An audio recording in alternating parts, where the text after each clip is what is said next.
Mbotele Mpangi, Mbotele Zola Mpangi, c'est Nganio dans le froid sidéral du Québec. C'est le bonheur. Alors ce matin, j'ai le privilège de faire une communication sur la vitalité. Mais avant de commencer, j'aimerais d'abord j'aimerais manifester ma reconnaissance vis-à-vis de la source divine unique, Maman Wandombi, à travers ses dimensionnisations. Je manifeste également ma reconnaissance envers vous, les Mpangi, qui allez prendre votre temps pour écouter donc ce Kaboula magnifique. Cette communication est particulière parce que elle va faire suite à un atelier que je vais animer. Je vais commencer à animer chaque dimanche en lien avec la construction énergétique. Donc, les Mpangi. Avant, donc, je vais revenir sur ça à la fin donc, de ma communication. Mais ce matin, j'ai donc, comme je disais, le plaisir de vous parler de la vitalité.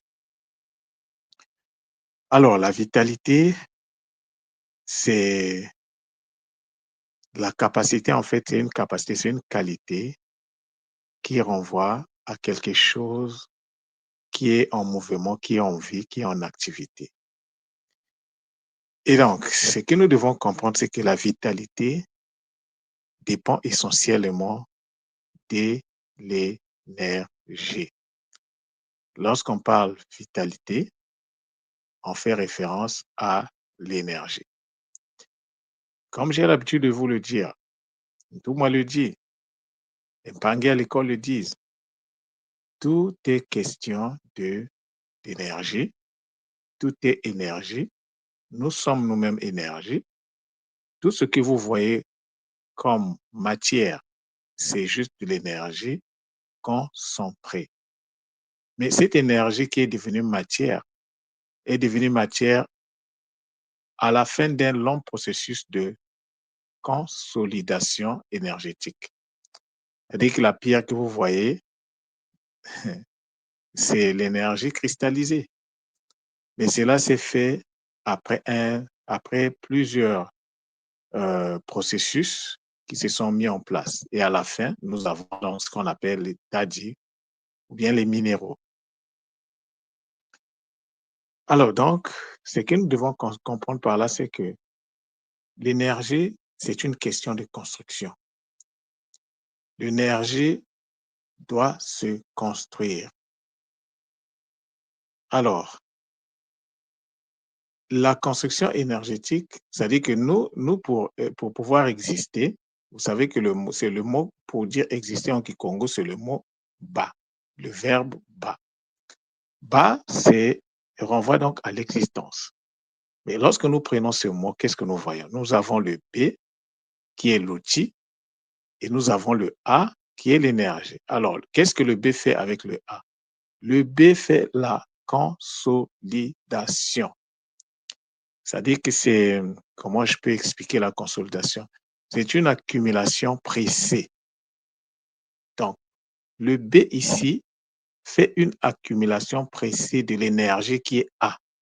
Parce que dans le Nza, il n'y a qu'une seule énergie, il n'y en a pas deux. Mais l'énergie peut prendre plusieurs postures. Et ici, le bas, le A qui est ici, ça peut être l'énergie dimensionnalisée, c'est-à-dire celle qui descend directement du Nzi. Ça peut être l'énergie qui est rentrée dans le processus de multiplication et qui a été enfantée. Et lorsque ça nous concerne directement, nous ne pouvons que travailler sur la base de l'énergie que nous avons nous-mêmes enfantée. C'est pour ça ici, je vous parle de la construction énergétique. Si tu ne construis pas, si tu n'enfantes pas l'énergie, comment tu vas avoir cette énergie? Tout dans le Nza vient à l'existence par le processus de l'enfantement. le kubota, donc l'enfantement sacré. Tout, absolument tout, c'est comme ça se passe. Si c'est valable pour le monde physique, et comme nous faisons partie du monde physique, alors en ce qui nous concerne, dans notre déploiement énergétique, c'est la même chose. Tu reçois, première chose, multiplie. Deuxième chose, enfante. Alors, l'enfantement sacré ici, nous savons que, comme je l'ai dit tantôt, il n'y a qu'une seule énergie. Et cette énergie, c'est l'énergie qui a été dimensionnalisée. Mais nous devons donc nous connecter à cette énergie, nous devons enfanter cette énergie. Alors, l'énergie, l'enfantement de l'énergie se fait comment? L'enfantement du A, puisque c'est de ça qu'il s'agit. L'enfantement de l'énergie se fait à travers le processus du Kubota. Or, le processus du Kubota ne peut pas se mettre en place si on ne rentre pas dans ce que j'ai l'habitude d'appeler le boostage ou le renforcement énergétique. Donc, le premier qui salut en ce qui nous concerne, nous,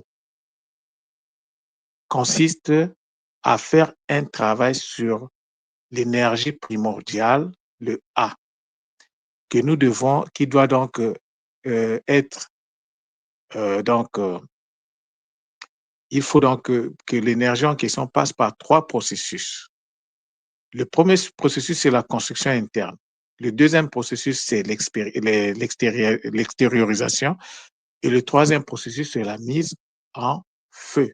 Donc, c'est comme pour mettre en marche. Voilà, la mise en marche. Ça, je suis en train de vous parler du A. Il faut rentrer dans cette logique-là. Une fois qu'on a le A, mais il faut savoir que le A peut prendre plusieurs postures. Alors, comment on va faire? On va donc faire la même procédure avec toutes les variantes ou toutes les sonorités du A, y compris le I. Parce que nous sommes dans le Nza, le I dans le Nza est une combinaison du A et du OU. C'est ça qui donne le I. Donc, une combinaison de la matière et de l'énergie. C'est ça qui donne le I. Donc, on doit faire la construction de tout cela. Mais on ne peut pas faire le I si on n'a pas le A et le U. Donc, il faut d'abord faire, vous voyez l'impangi, c'est magnifique de pouvoir comprendre les choses comme ça. Une fois que tu finis avec les voyelles, il faut passer maintenant aux consonnes. Pas aux consonnes, aux syllabes. Mais nous savons déjà que les syllabes, lorsqu'on parle de syllabes, la voyelle fait partie des syllabes. Donc, puisque ça a été déjà réglé, il faut passer à la construction des syllabes. Et la construction des syllabes va donc faire intervenir deux choses, l'énergie et l'outil que l'énergie va utiliser. Et l'outil va peut-être donner une forme, va peut-être permettre en tout cas, va faire un kisalo en utilisant la matière, en utilisant, pardon, l'énergie. Donc, ce que vous devez comprendre à la base, c'est que tout doit passer par le processus du Kubota. Alors, qu'est-ce que nous voyons aujourd'hui de façon pratique à l'école Kimoto? Peu importe que tu sois un ancien, que tu sois un nouveau, que tu sois un gars, que tu ne sois pas un gars, je parle de tout le monde. Alors, qu'est-ce que nous voyons de façon générale? De façon générale, euh, plus de 50% des Mpangi, pour être généreux, sinon je peux dire presque la totalité des Mpangi, nous avons un problème au niveau énergétique. Si beaucoup de Mpangi, beaucoup de Nga n'arrivent pas à décoller aujourd'hui, c'est parce que nous avons pas encore pris en compte cette dimension de la construction énergétique. Ce qui fait que les Nga qui font, par exemple, les soins énergétiques, vous pouvez, si vous voulez, venez témoigner parce que c'est de ça qu'il est question. Combien de soins êtes-vous capable d'aligner par jour? Si vous alignez, par exemple, 3 soins, à la fin de la journée, dans quel état vous êtes? Je réponds à ma question. les Mpangi qui ont des centres, les Nga qui ont des centres, combien de soins vous faites par jour? Et à la fin de ce soin, dans quel état énergétique vous êtes? Parce que il ne faut pas oublier que nous ne sommes pas tous pareils, hein. Dans les vies passées, il y a des Mpangi qui avaient fait un travail spirituel très élevé qui fait que ils n'ont peut-être pas un souci d'énergie. Mais dans la majorité des cas, les Mpangi ont un souci d'énergie. Et il arrive même que après les soins, ils se sentent très mal, ils se sentent attaqués. Pourquoi cela arrive? Structuration énergétique, construction énergétique qui n'est pas maîtrisée. Alors, c'est donc dans ce contexte-là, il y a aussi beaucoup de Mpangi, que ce soit des anciens, que ce soit des nouveaux, Nga ou pas. Il fait une méditation aujourd'hui, il est chargé à bloc, il va voir beaucoup de choses, il va recevoir des soins, c'est bon. Et demain, après une semaine, il n'y a plus d'énergie. Ça ne devait pas être comme ça. L'énergie devrait rester. Si l'énergie ne reste pas, il y a un problème de fuite énergétique. Donc, qu'il faut régler. C'est un problème à régler. Et pour ça, il y a déjà un protocole que le Centre Nungo a mis en place, que moi, j'ai moi-même testé, et les résultats sont vraiment concluants. Donc, il faut s'occuper de la question de la vitalité énergétique de façon sérieuse. Il y a des mantras qu'il faut utiliser, mais un mantra, avant de l'utiliser, il faut le construire. Il faut d'abord le construire. Si tu ne le construis pas, tu es en train de parler en l'air, en fait. Et si, par exemple, il y a des... C'est-à-dire que les consciences supérieures sont obligées de prendre le contrôle pour faire les choses à notre place. Parce qu'en même temps, nous sommes récepteurs et nous devrions également être émetteurs. Et nous devons être, pour que nous soyons équilibrés, nous devons être les deux, récepteurs et émetteurs. Jusqu'à quand les consciences supérieures vont continuer à descendre pour faire le travail à notre place. Il faut que nous puissions monter à un niveau supérieur, c'est-à-dire que les consciences supérieures vont toujours descendre, mais que nous-mêmes aussi, que nous soyons capables de générer assez d'énergie afin que le travail des consciences supérieures derrière soit un travail plus qu'efficace. C'est donc ce problème-là qu'il faut qu'on règle. Beaucoup de Mpangi ont ce qu'on appelle des fuites énergétiques. L'aura avec des fuites. Tu as l'aura, mais il y a des fuites. Tu fais la teki, mais l'énergie ne reste pas. Toujours attaquée.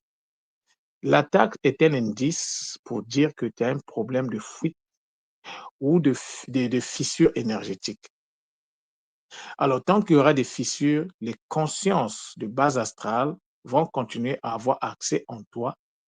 Et en plus de ça, une fois qu'ils accèdent en toi, ils vont t'influencer au niveau mental. C'est pour ça, le travail sur les trois moelleux de base doit être un travail continu, de renforcement continu, parce que s'il y a des fissures à ce niveau, ça ne marchera pas. Le moelleux Mokumba, il faut que nous puissions également rentrer dans comment utiliser le moelleux Mokumba efficacement. Parce que les Mpangi, vous devez savoir une chose. Les deux premiers bimuelos, ce sont les bimuelos de l'énergie et de la vitalité. Mais la vitalité que nous déployons dans nos corps nous vient d'un tango. C'est pour ça qu'il est important de bien équilibrer le moellon tango, parce que tout passe par là. Lorsque la vitalité descend par tango, la vitalité va aller au niveau du moello mokumba, au niveau du hara. Et donc, c'est au niveau du hara que la distribution énergétique, la spécialisation et la distribution énergétique vont se faire. C'est à ce niveau-là. Ça, il faut qu'on puisse avoir ce schéma-là. Maintenant, le moello muzizi, lui, il permet d'aller chercher l'énergie du cristal de la Terre afin de le faire remonter au niveau donc du coccyx en passant par nos pieds. Donc, pour faire ça, il y a des mantras à utiliser. Il y a aussi la visualisation à associer. Mais tout cela ne peut pas se faire sans la maîtrise de la respiration et donc le Kimpova. Comment tu vas faire le Kimpova alors que tu n'as jamais construit ça? Même le mot Muzizi, il faut le construire de façon que ça soit une réalité. C'est un corps aussi. Il faut le construire. Tant que nous allons ignorer cet aspect de la construction énergétique, qui est toute une science, nous allons toujours traîner les mêmes problèmes que nous avons toujours eus. Donc, le bas, qui est l'être, qui est le mot Congo pour dire être, qui renvoie à l'existence, doit être construit. Mais le bas, ce n'est pas, une fois que le bas est là, mais il faut vitaliser ce bas. Comment tu vas le faire? Si déjà, un, tu ne maîtrises pas les mantras, deux, même si tu connais les mantras, tu ne sais pas comment les construire, comment les déployer, peu importe, hein. C'est-à-dire que moi qui vous parle, j'ai peut-être l'avantage que j'ai peut-être, c'est parce que j'ai eu à canaliser, à expérimenter. Sinon, il y a 2 mois de cela, l'Impangé, on était tous dans le même bateau. Mais puisque la canalisation est là, alors qu'est-ce qu'il faut faire? Il faut passer à l'action. Là, je suis en train de faire le tas. C'est à vous de faire le wa afin que tous nous rentrons dans l'action. Et donc, pour permettre que cette action-là, puisque les choses doivent toujours se faire en trois, les makukumatatu, la parole, l'écoute et l'action. Toujours. Alors, pour donc donner l'occasion à ce que nous rentrons dans l'action, afin que nous puissions après faire l'évaluation de cette action, le Centre Nongo a le plaisir de vous informer que le dimanche, chaque dimanche, à partir de midi, heure de Montréal, 18h, heure de Paris, le Centre Nongo va organiser des ateliers pour qu'on puisse régler une fois pour toutes ce problème énergétique. Le problème des fuites énergétiques, c'est un problème et tout problème a toujours sa solution. Ce n'est pas une fatalité. Les attaques que nous avons, le comportement parfois que nous déployons reflète notre niveau énergétique, bioénergétique. Si tu n'as pas d'énergie, tu ne peux même pas avoir les eaux là. On doit arrêter à nous mentir à nous-mêmes. Si tu n'as pas d'énergie, qu'est-ce que tu peux faire? Rien du tout. L'énergie, c'est le matériau de travail, c'est-à-dire c'est la base de tout. Même les outils passent par l'énergie. Parce qu'un outil sans énergie n'a aucune efficacité. L'outil pour se déployer a besoin d'énergie, mais c'est l'outil également qui vient donner la forme à l'énergie en fonction de nos besoins. Donc, c'était vraiment un plaisir de vous l'annoncer. Et je vais donc faire suivre un petit texte, euh, peut-être pas un texte, mais là vous êtes au courant. Les places sont limitées. Je ne sais pas si on pourra avoir plus de 10 personnes, mais en tout cas, les places sont très limitées, peut-être un maximum de 10 personnes. Mais à la suite, puisqu'il y aura l'enregistrement de cet atelier, les Mpangi qui voudront, qui n'auront pas la possibilité de s'inscrire, parce qu'il faut s'inscrire pour y assister, euh, vous aurez la possibilité donc d'accéder à l'audio qui sera enregistré. Et donc, ça va vous permettre de régler le problème énergétique de base que moi j'ai appelé le renforcement énergétique. Donc, c'est un atelier qui sera fait sous forme atelier, mais sous forme de méditation guidée pour que nous puissions renforcer nos, nos problèmes énergétiques. Mais ça ne veut pas dire que le problème est réglé parce que vous devez rentrer dans la vocalisation. Vous devez savoir que ce monde a été créé par la parole. Et lorsqu'on dit parole, on parle vocalisation. C'est ce il faut qu'on le comprenne. Le monde a été créé par la vocalisation. Donc, tu ne peux pas te créer par le silence. C'est pas possible. Il faut que tu rentres dans la vocalisation. Même si tu le fais au fond de toi, mais c'est une forme de vocalisation quand même, silencieuse. Peu importe. Au moins, quand tu dis Zola au fond de toi, sans pour autant l'exprimer à l'extérieur, au moins tu sais que tu as dit Zola au fond de toi. Ça aussi, c'est important. Mais si vous ne connaissez pas, vous ne rentrez pas dans la vocalisation sacrée, comment vous allez devenir des Nsemi avec le Nza, des co-créateurs avec le Nza? Parce que le Nza a été créé par la parole. Et donc, nous devons aussi créer notre réalité par la parole, à travers la vocalisation sacrée.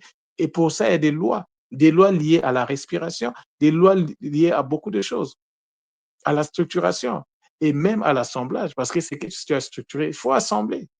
Et comment tu vas faire ça? Quelles sont les... Parce qu'il y a des nuances.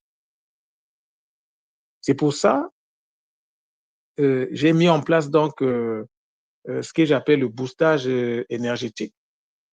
Les Mpangi qui voudront être autonomes, parce que c'est de ça qu'il s'agit, parce que Nganio ne sera toujours pas là, qui vous dit que je serai là demain? Personne. Donc, il s'agit de rentrer dans une posture d'autonomie dans le fonctionnement, ce que j'ai toujours appelé l'autonomie fonctionnelle. Il faut être autonome. Les outils, c'est à toi, va chercher les outils. Tu ramènes les outils, tu travailles avec les outils. Mais si tu achètes un outil et que tu ne travailles pas avec l'outil, qu'est-ce que l'outil va faire pour toi? Rien du tout. Tu as juste égaré ton argent pour rien. C'est donc dans cette optique que je vous donc je vous dis Matondo pour l'écoute. Et donc, l'Impangé, nous devons prendre conscience que notre construction, c'est notre responsabilité. Et donc, à cet effet, nous devons mettre tout ce qui est euh, tout ce qui doit nous devons nous mettre à disposition de nous-mêmes afin d'accéder aux outils qui vont nous permettre d'accéder à l'autonomie, afin de pouvoir se construire sereinement. Et en le faisant, les Bakoulou, les guides seront là pour nous encourager, pour nous faire avancer, afin que chacun de nous puisse vivre un cheminement heureux dans sa mission de vie. Matondo, Matondo, Matondo, Zola, Zola, Zola.